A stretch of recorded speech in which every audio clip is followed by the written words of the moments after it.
जोहार आप सभी स्टूडेंट्स का आप सभी की YouTube channel Jharkhand math zone पर। मैं सिंह चंद्र आप सभी स्टूडेंट्स का स्वागत करता हूं आप सभी की YouTube channel Jharkhand math zone पर। तो प्यारे बच्चों, जैसे कि आप सभी देख पा रहे हैं, लेक्चर नंबर 56 में हम लोग आ चुके हैं। सेमेस्टर 2 के बच्चों के लिए ये वीडियो लेक्चर सेशन चल रहा है। डिफरेंशियल इक्वेशन बुक का नाम है, चैप्टर का नाम है, पेपर नंबर 4 है, बीएससी मैथमेटिक्स ऑनर्स, और साथ ही साथ बीटेक वालों के लिए चल रहा है और बीई वालों के लिए चल रहा है। तो ये जैसा कि आप सभी देख पा रहे हैं, एक मिनट थोड़ा सा रुक जाइए। ओके,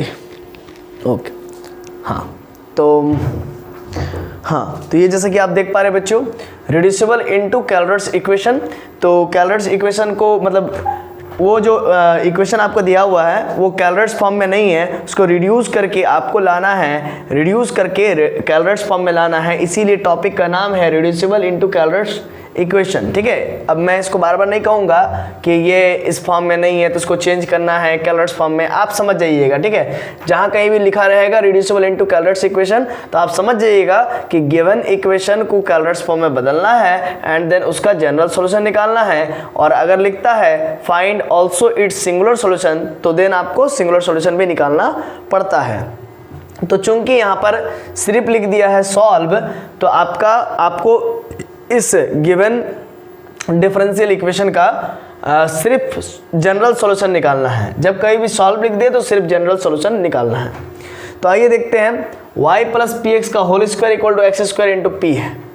तो इसको सॉल्यूशन कैसे निकालेंगे? सॉल्यूशन पहले लिखेंगे, given differential equation is y plus P x का whole square equal to x square into P, equation number 1। अब एक काम करेंगे, पुट करेंगे एक्स वाई इक्वल टू भी, मतलब एक सब्स्टिट्यूशन करेंगे। आप बोलोगे सर हमको पता कैसे चलेगा कि मैं क्या सब्स्टिट्यूट करूँ? तो बाबू इसका कोई रूल नहीं है जो मैं आपको बता दूं कि ऐसा है तो ऐसा करो, ऐसा है तो ऐसा करो। ये आपका प्रैक्टिस से बनता है। क्या बनता है? प्रैक्टिस से बनता है।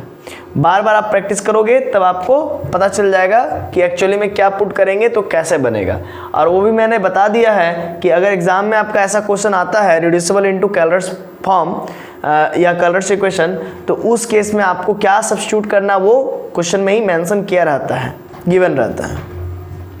तो देखिए, और जनरली बहुत सारे मोस्ट ऑफ द क्वेश्चंस में हम लोग x square equal to u put करते हैं और वाई स्क्वायर इक्वल टू भी पुट करते हैं। ठीक है, तो और अगर उससे नहीं हो पाता तो फिर दूसरा कुछ सब्स्टिट्यूट करके देखते हैं, बनता है तो ठीक है, नहीं तो फिर दूसरा कुछ सब्स्टिट्यूट करके देखते हैं कि वो मेरा कैलर्स फॉर्म में बनता है कि नहीं, मतलब उस कैलर्स फॉर्म में आ रहा है कि नहीं आ रहा है। अगर नहीं आ रहा है तो फिर तो हम लोग सब्स्टिट्यूट करते रहना पड़ेगा। ठीक है ना।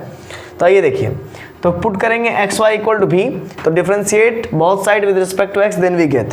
तो मैं y को छोड़ा, x को x के रिस्पेक्ट में डिफ्रेंशिएट करूंगा तो 1 मिलेगा, प्लस x को छोड़ूंगा y को करूंगा तो dy by d x equal to v को करूंगा x के रिस्पेक्ट में तो dv बाई डी एक्स होगा, y इंटू 1 y और x और dy बाई डी एक्स को p स्मॉल p लिखते हैं और dv बाई डी एक्स को मैं कैपिटल P लिख रहा हूँ। ठीक है ना, small p dy by d x and capital P dv by d x, where जहाँ पर मैंने लिख दिया हाँ कि स्मॉल p क्या है तो dy बाई डी एक्स है और कैपिटल P क्या है तो कैपिटल P क्या है तो dv बाई डी एक्स है। तो ये हो गया xp और ये प्लस p है, इधर प्लस y है तो इधर आया माइनस y, और इधर इंटू में x है तो डिवाइड में चला गया x, तो capital P minus y upon x हो गया स्मॉल p का वैल्यू। ये इक्वेशन नंबर 2 हो गया हमारा। अब मैं क्या करूँगा, from equation 1 and 2 then we have, तो from equation 1 and 2 then we have, मतलब इक्वेशन 1 में हम लोग स्मॉल p का वैल्यू पुट करेंगे। आप देख पा रहे हैं y प्लस पी एक्स का whole square equal to x square into P, equation number 1 है। तो मैंने जस्ट y प्लस किया और स्मॉल p का वैल्यू क्या लिखा, स्मॉल p का value p minus capital P minus y upon x, तो capital P minus y upon x और इंटू का x है ऑलरेडी और इसका होल स्क्वायर है। ठीक है, इक्वल टू एक्स स्क्वायर की जगह पर एक्स स्क्वायर और स्मॉल p की जगह पर क्या है, स्मॉल p की जगह पर आपका है capital P minus Y upon X, तो capital P minus Y upon X. अब जरा समझिएगा, ये x से x अंदर में आपस में कट जाएगा, आपस में लड़ाई झगड़ा कर लेगा, x से x कट जाएगा, बचेगा क्या, ये y प्लस में और ये माइनस में, plus y minus y cancel हो करके सिर्फ p बचेगा और p का स्क्वायर हो जाएगा तो p स्क्वायर हो जाएगा, और इधर x स्क्वायर है तो एक x से एक x कट जाएगा तो बचेगा ओनली 1x। ठीक है ना, एक ठो x बचेगा और p माइनस वाई। अब उधर देखिए ऊपर में p square p into x p x minus x y. ठीक है ना, इतना क्लियर हो गया। अब यहाँ पर समझिए बाबू, कैपिटल P का square equal to p x minus x y का वैल्यू क्या है बाबू, तो भी है। देखो एक्स वाई को हमने क्या लेट किया था, एक्स वाई को हमने भी लेट किया था, तो इसलिए यहाँ पर इसीलिए मैंने भी लिख दिया। अब माइनस भी इधर आएगा तो प्लस भी में कन्वर्ट हो जाएगा, ये पी एक्स है, ये प्लस पी स्क्वायर को इधर ले आएंगे तो माइनस पी स्क्वायर। इसको इक्वेशन नंबर 3 में कह रहा हूँ कंपेयर विथ इक्वेशन नंबर 3, तो y equal to p x plus f of p. अब देखो इससे कंपेयर करो, देखो आपका जो है कि कैलर्स फॉर्म में आ चुका है, बस अंतर इतना है, डिफरेंस इतना है कि y के जगह पर भी है, ठीक है, और बाकी बात तो सब तो अपने प्लेस पर है ही, है ना। एफ ऑफ पी के जगह पर पी स्क्वायर है, मतलब फंक्शन ऑफ पी तो है ही, तो सब अपने जगह पर सब ठीक है, लेकिन y के जगह पर सिर्फ भी है, तो ऑब्वियस सी बात है। तो ये भी आपका जो है कि कैलर्स फॉर्म में कन्वर्ट हो चुका है। तो अब क्या होगा, कैलर्स फॉर्म में कन्वर्ट हो चुका है तो जनरल सॉल्यूशन लिखना पड़ेगा। तो the equation 3 is in Clairaut's form, so its general solution is obtained by putting p equal to c। तो उस केस में हम लोग, इस केस में हम लोग क्या करते थे, स्मॉल p का वैल्यू c पुट करके जनरल सॉल्यूशन निकालते थे, लेकिन यहाँ पर कैपिटल P है इसीलिए हमने कैपिटल P का वैल्यू c पुट करके जनरल सॉल्यूशन निकाल रहा हूँ। तो now it's general solution is, तो v बराबर इस कैपिटल P की जगह पर c x, कैपिटल P की जगह पर c स्क्वायर, मतलब p का वैल्यू c रख दिया बस जस्ट। अब v का क्या वैल्यू था, v का मतलब क्या था, तो v बराबर एक्स वाई पुट किए थे, तो यहाँ पर v की जगह पर एक्स वाई खोल देंगे, तो x y equal to c x minus c square, ये आपका जनरल सॉल्यूशन हो गया, which is general solution, which is require general solution. तो आशा है कि आपको ये क्लियर हो गया होगा। चूंकि यहाँ पर सिंगुलर सॉल्यूशन का कोई गुंजाइश नहीं है, क्योंकि बोला ही नहीं है कि find also find singular solution, बोला ही नहीं है, ठीक है, तो इसीलिए हम लोग सिंगुलर सॉल्यूशन निकालेंगे नहीं। और अगर आप चाहते हो तो फिर निकाल सकते हो, हैं। तो देख कैसे हम लोग कर सकते हैं, अगर मान लीजिए क्वेश्चन में दे दिया find also find singular solution, तो कैसे कीजिएगा, तो यहाँ पर लिखिएगा इन ऑर्डर टू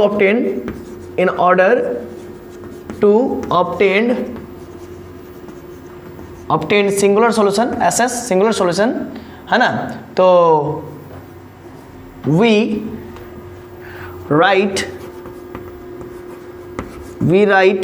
ये इक्वेशन नंबर मैं 3 किया हूं, इसको इक्वेशन नंबर 4 कर लेते हैं। वी राइट इक्वेशन 4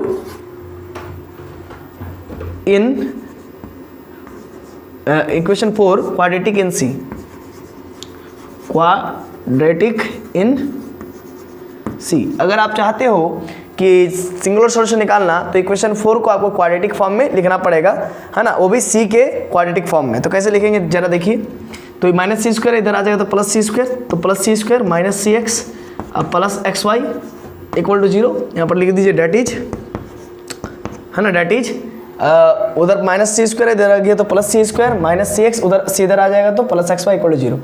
अब चूंकि हम लोग को सिंगुलर सॉल्यूशन चाहिए, है ना, तो for singular solution we apply equal root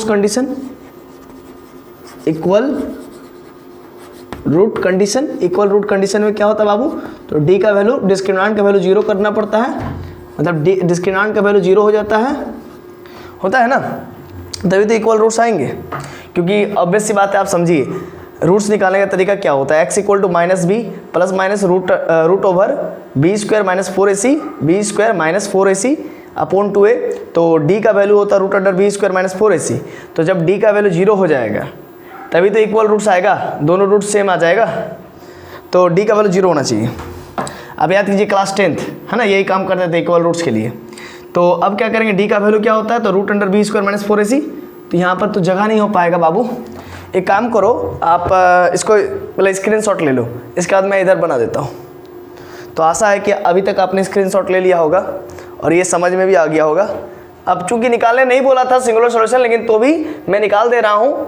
अगर मान लीजिए बाई चांस आपके एग्जाम में पूछ दे कि find also it's singular solution, तब क्या कीजिएगा, चलिए। और अभी तक तो आप कैलर्स फॉर्म में सिंगुलर सॉल्यूशन निकाला कैसे जाता है, इसमें तो हमको लगता है कि पहलवान तो हो ही चुके होंगे, क्योंकि मैंने तो बहुत अच्छे तरीके से क्लियर करवा दिया है कि how to find singular solution in a Clairaut's form और कैलर्स इक्वेशन। अगर डिस्क्रिमिनेंट से नहीं होता है तो पार्शियल डेरिवेटिव कर दीजिए गिवन डिफरेंशियल इक्वेशन जो कि कैलर्स फॉर्म में है उसको p के रिस्पेक्ट में पार्शियली डेरिवेटिव कर दीजिए, तो उससे भी सिंगुलर सॉल्यूशन निकल जाता है। तो हालांकि जब क्वाड्रेटिक इन c में आ रहा है, c के क्वाड्रेटिक फॉर्म में आ जा रहा है, तो फिर ईजी वे ही हम लोग अप्लाई करते हैं। तो d का वैल्यू क्या होगा, root under b square minus 4ac है ना। तो b क्या हो जाएगा इसमें बाबू, माइनस एक्स हो जाएगा, क्योंकि c में ही क्वाड्रेटिक है ना, तो c को एज ए x ट्रीट कीजिए। क्या होता है क्वाड्रेटिक इक्वेशन का standard form, ax square plus B X plus C. तो a के जगह पर 1 है ना, bx, तो b के जगह पर x के जगह पर तो c है, और x और b की जगह पर माइनस एक्स है, minus x b square minus 4a, a बोले तो 1 हो गया और c बोले तो xy हो गया है ना, c बोले तो xy हो गया। क्लियर हो गया कंसेप्ट। चलिए ये वाला जो इधर बच जाता है इसको c कहते हैं, ठीक है ना। तो यहाँ तक तो क्लियर है, इक्वल टू 0। तो अब क्या हो जाएगा, माइनस एक्स स्क्वायर का plus x square minus 4xy equal to 0, ठीक है ना। तो एक x आप कॉमन भी ले सकते हो, तो बचेगा क्या, x minus 4y equal to 0, ठीक है। इसको और थोड़ा सा आप इसको एलिब्रेट करके लिख सकते हैं, x equal to 4y, this implies that, this implies that, this implies that. तो अब इसको और भी कर सकते हैं आगे, y equal to x upon 4।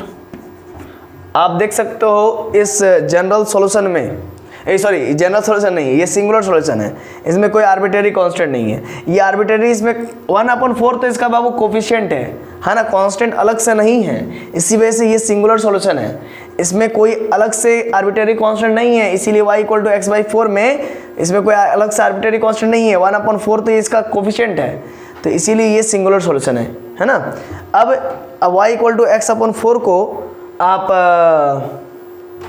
देखो, y equal to x upon 4 आया है ना, तो आप यहाँ पर y equal to x upon 4 put करके देखो, उसको सेटिस्फाइड कर जाएगा, ठीक है ना। समझ रहे ना, ये तो क्लियर है। y equal to x upon 4 आ गया हम लोग का। तो हम लोग का जो गिवन डिफरेंशियल इक्वेशन था वो जरा मैं देख लेता हूँ कि क्या था, ठीक है, एक मिनट। हाँ, तो y प्लस पी एक्स का whole square equal to x square upon p. तो वहाँ पर उस जगह पर हम लोग y का वैल्यू पुट करके देखेंगे LHS में, और फिर इसको दोबारा से डिफ्रेंशिएट करेंगे तो इससे dy बाई dx निकल जाएगा, और फिर dy बाई dx मतलब p होता है, इसी p को फिर हम लोग उसके, एक मिनट मैं आपको बताता हूँ। देखिए ये क्या था आपका गिवन डिफरेंशियल इक्वेशन, क्या था ये, देखिए यही था, ठीक है ना। मैंने ऊपर वाला इरेज नहीं किया था, ठीक है ना। तो y प्लस, चौक गिर गया, y प्लस पी एक्स का whole square equal to x square into p था बाबू। तो इसमें क्या किए थे हमने, यहाँ पर हम लोग को y equal to x upon 4 आया है, तो हम यहाँ पर क्या रखेंगे, y का वैल्यू x अपॉन 4 रख देंगे, और p का वैल्यू फिर कैसे निकालेंगे जरा देखो समझो। यहाँ से हम लोग मतलब चेक कर रहे हैं, जस्ट चेक कर रहे हैं कि यहाँ तक तो आपका हो गया, ठीक है ना। अब आगे आप यहाँ पर लिख दोगे विच इज रिक्वायर सिंगुलर सॉल्यूशन, इसके नीचे लिख दोगे विच is require singular solution of given differential equation 1, बस इतना लिख दोगे, आपको आंसर मिल जाएगा, नंबर मिल जाएगा, है ना। यहाँ पर नीचे में लिख दोगे विच इज रिक्वायर सिंगुलर सॉल्यूशन, नीचे में इसके नीचे में लिख दोगे विच is require singular solution of given differential equation 1, that's all, और नहीं कुछ करना है। लेकिन आगे आपको करना है कि भाई चेक करना है कि ये सिंगुलर सॉल्यूशन है कि नहीं है, तो बड़ा सिंपल है, कुछ नहीं करना है, इतना करना, इसको y equal to x by 4 है, इसको एक बार डिफरेंशिएट कर देना x के रिस्पेक्ट में। जब dy बाई dx आएगा तो x के रिस्पेक्ट में तो p आएगा, तो 1/4, और x का तो डिफरेंशिएशन 1 हो जाएगा, तो p का वैल्यू 1/4 आ गया ना। अब कुछ नहीं करना है, ये y equal to x upon 4 यहाँ पर पुट कर दो, और p का वैल्यू 1/4 यहाँ पर पुट कर दो, इसको भी सॉल्व कर लेना, और यहाँ पर भी p का वैल्यू 1/4 पुट कर दो, और इसको भी सॉल्व कर देना। इधर आपका RHS में एक्स स्क्वायर अपॉन 4 आएगा, और इधर भी आपका RHS में एक्स स्क्वायर अपॉन 4 आएगा, करके देख लेना। तो दोनों LHS और RHS आपस में बराबर हो जाएगा, ठीक है ना। यहाँ पर स्पेस नहीं है तो मैं यहीं पर करके दिखा देता। तो इस प्रकार से आप चेक कर सकते हो कि गिवन सिंगुलर, जो आपका सिंगुलर सॉल्यूशन आया है वही आपका सिंगुलर सॉल्यूशन है। इस प्रकार से आप चेक कर सकते हैं। तो आशा है कि आपको ये वीडियो लेक्चर समझ में आ गया होगा। इसमें बस हमको जनरल सॉल्यूशन ही निकालना था, लेकिन हमने इस जो है कि इसमें जो है कि सिंगुलर, यहाँ पर जनरल सॉल्यूशन ही हम लोग जैसा देख पा रहे हैं कि जनरल सॉल्यूशन ही निकालना था, बट हम लोग इसी क्वेश्चन का हमने सिंगुलर सॉल्यूशन भी निकाल दिया। y equal to x upon 4 नीचे में लिख दीजिएगा which is required singular solution, बस दैट्स ऑल। तो आशा है कि आप सभी को ये वीडियो लेक्चर समझ में आ गया होगा, लेक्चर नंबर 56। तो चलिए मिलते हैं नेक्स्ट वीडियो लेक्चर नंबर 57 में। तब तक के लिए जोहार। आपको बोला